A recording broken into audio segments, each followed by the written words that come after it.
আসসালামু আলাইকুম সুপ্রিয় দর্শক, শুভেচ্ছা নেবেন। আপনারা নিশ্চয়ই লক্ষ্য করে দেখেছেন যে মধ্যপ্রাচ্যের দেশগুলোতে ইরানের আক্রমণের পরিমাণ কমেছে। তাহলে কি ইরান তার অস্ত্র খুইয়ে ফেলেছে বা ইরানের অস্ত্র শেষ হয়ে আসছে? কিংবা আরেকটু বড় করে বললে ইরান কি হেরে যাচ্ছে? এটি একটা প্রশ্ন। আমি কোনো সিদ্ধান্ত বা কোনো ইনফরমেশন বলছি না। আবার উল্টো দিকে মার্কিন প্রেসিডেন্ট ডোনাল্ড ট্রাম্প তিনি বলছেন যে ইরানের সক্ষমতা তিনি ধ্বংস করে ফেলেছেন, কিন্তু ইরান যুক্তরাষ্ট্রের বিমান ভূপাতিত করে ফেলছে। যুক্তরাষ্ট্র বলছে যে তারা ইরানকে প্রস্তর যুগে পৌঁছে দেবে। প্রস্তর যুগে পৌঁছানো বলতে কি বোঝাচ্ছে এবং এটা কি সত্যি কি সম্ভব একটা দেশকে এই সময়ে এসে প্রস্তর যুগে পৌঁছে দেয়া? এবং ডোনাল্ড ট্রাম্প বলছেন যে এই যুদ্ধ বন্ধ করার জন্য তাকে ব্যাপক অনুরোধ করছে ইরান। এই সব কিছু মিলিয়ে যুক্তরাষ্ট্র কি এই যুদ্ধে হেরে যাচ্ছে? আমি কোনো মন্তব্য করছি না, আমি একটা প্রশ্ন তুললাম। এই যে দুটো প্রশ্ন, এই দুটো প্রশ্নের জবাব খুঁজবো এই কন্টেন্টে। আমি আনোয়ার সাদি আপনাদের স্বাগত জানাচ্ছি। প্রথমে শুরু করি যে কেন ইরান মধ্যপ্রাচ্যের দেশগুলোতে আক্রমণ কমিয়ে দিয়েছে। ইরান শুরু থেকে বলে আসছে যে তারা মধ্যপ্রাচ্যের যে দেশগুলো রয়েছে সেই দেশগুলোকে আক্রমণ করেনি। তাহলে কোথায় আক্রমণ করেছে? তারা বলেছে যে তারা আক্রমণ করেছে সেই দেশগুলোতে আমেরিকার যেসব স্বার্থ রয়েছে, অর্থাৎ আমেরিকার ব্যবসা প্রতিষ্ঠান, আমেরিকার সেনা, আমেরিকার ঘাঁটি, যেখানে যেখানে আমেরিকা শব্দটি উপস্থিত আছে সেই জায়গাতে ইরান আক্রমণ করেছে, এটি তারা বলে আসছে। এখন মধ্যপ্রাচ্যে অর্থাৎ ইরানের আশেপাশে যুক্তরাষ্ট্রের ১৯টি ঘাঁটি রয়েছে, স্থায়ী অস্থায়ী মিলিয়ে। তার মধ্যে ৮টি স্থায়ী ঘাঁটি। এখন মোট ১৩টি ঘাঁটি রাডারের অভাবে যুক্তরাষ্ট্র কাজে লাগাতে পারছে না বলে এখন জানা যাচ্ছে, বিশ্লেষকরা বলছেন। ১৩টি ঘাঁটি কেন? কারণ হলো যে তাদের আকাশ প্রতিরক্ষা ব্যবস্থা কিংবা অন্যান্য ব্যবস্থায় যে রাডারগুলো রয়েছে, যে রাডার ইরানের অস্ত্রের গতিবিধি জানিয়ে দেয় আগে থেকে, সেই হিসাব অনুযায়ী একটা প্রতিরোধমূলক ব্যবস্থা নিতে পারে যুক্তরাষ্ট্র। সেই রাডারগুলো ধ্বংস হয়েছে, ফলে ১৩টা ঘাঁটি ঠিকঠাক মতো যুক্তরাষ্ট্র এখন ইরানের বিরুদ্ধে যুদ্ধ করতে গিয়ে কাজে লাগাতে পারছে না।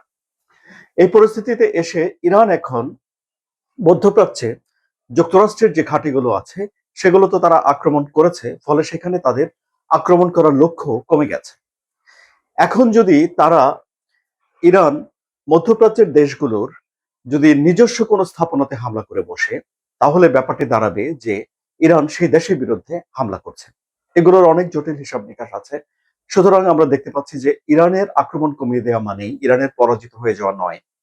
আবার ধরুন মার্কিন প্রেসিডেন্ট ডোনাল্ড ট্রাম্প এই যে বলছেন যে ইরান আহ, এসে সমঝোতা করতে চায়, অর্থাৎ কিছু শর্ত মিলে গেলে যুক্তরাষ্ট্র একটা সমঝোতায় চলে যেতে পারে বলে যে ইঙ্গিত, এটিও যুক্তরাষ্ট্রের হেরে যাওয়ার ইঙ্গিত নয়। অর্থাৎ এই মুহূর্তে ঠিক আপনি বলতে পারবেন না যে ইরান যুদ্ধে কে হেরে যাচ্ছে বা কোন পক্ষ হারছে। বরং ইরান যুদ্ধ একটা ভয়ঙ্কর অধ্যায়ে এসে দাঁড়িয়েছে, যে অধ্যায় নির্ধারণ করবে আগামী দিনে বিশ্বের ভবিষ্যৎ অর্থনৈতিকভাবে এবং বিশেষ করে সেই অঞ্চলের অগ্রগতির ভবিষ্যৎ।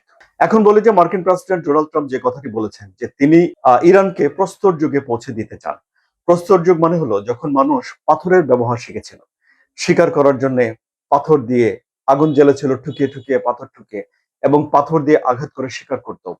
তাহলে ইরানের যে আধুনিক অস্ত্রপাতি, ইরানের আধুনিক জ্ঞান, এই সব কিছু ডোনাল্ড ট্রাম্প মিশিয়ে দিতে চান। এটি কি মিশিয়ে দেওয়া সম্ভব?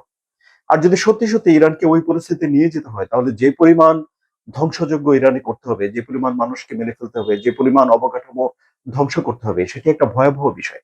এবং সেটি যদি ডোনাল্ড ট্রাম্প করতে যান ইরানে, তাহলে সেখানে অনেকগুলো প্রশ্ন, মানবাধিকারের প্রশ্ন, আহ যুদ্ধ অপরাধের প্রশ্ন, আরো নানান বিষয়ে একটা প্রশ্ন উঠে আসবে।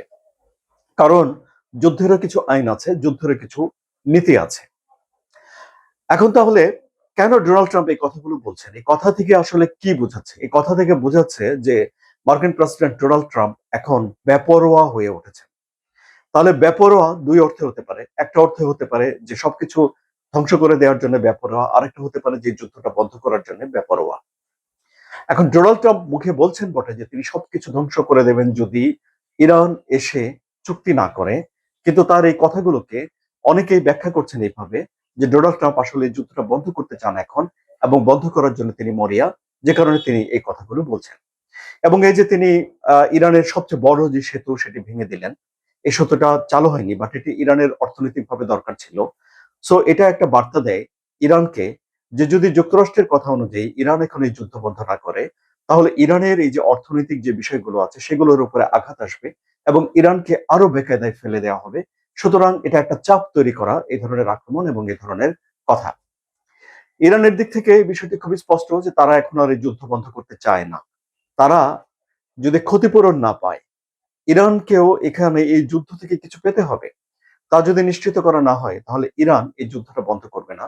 বরং ইরানের কাছে এখন আমরা দেখতে পাচ্ছি যে যথেষ্ট পরিমাণে গোলা বারুদের মজুদ রয়েছে। আবার ধরুন, মার্কিন প্রেসিডেন্ট ডোনাল্ড ট্রাম্প বলেছিলেন যে ইরানের আকাশ প্রতিরক্ষা গুড়িয়ে দিয়েছেন। তো আমরা দেখলাম যে ইরান যুক্তরাষ্ট্রের বিমান ভূপাতিত করেছে। তাহলে হয় আকাশ প্রতিরক্ষা ব্যবস্থার সাপ্লাই রয়েছে, অথবা আকাশ প্রতিরক্ষা ব্যবস্থা যে গোলা বারুদ মিসাইল সেগুলো ইরানের এখনো শেষ হয়নি। আব্বাস আরাকচি বলছেন যে 6 মাসের মজুদ রয়েছে। আবার অনেকে বলছেন যে সব গোলাবারুদ গুলো চীন, রাশিয়া এবং উত্তর কোরিয়া থেকে পাচ্ছে।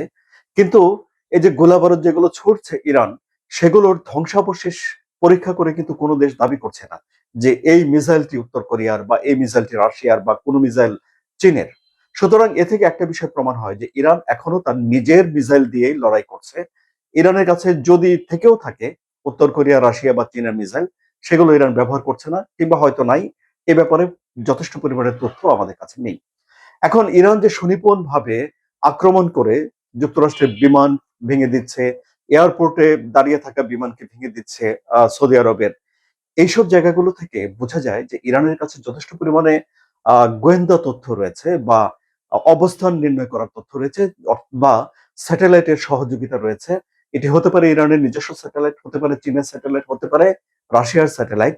ইরান তো আর এটি প্রকাশ করছে না, কিন্তু এটি সত্য যে ইরান প্রযুক্তির জ্ঞান বিজ্ঞানের সহায়তা নিয়ে যুক্তরাষ্ট্রের বিরুদ্ধে এই অ্যাসিমেট্রিক লড়াইয়ে এখনো টিকে আছে 1 মাস পার হয়ে যাওয়ার পরেও।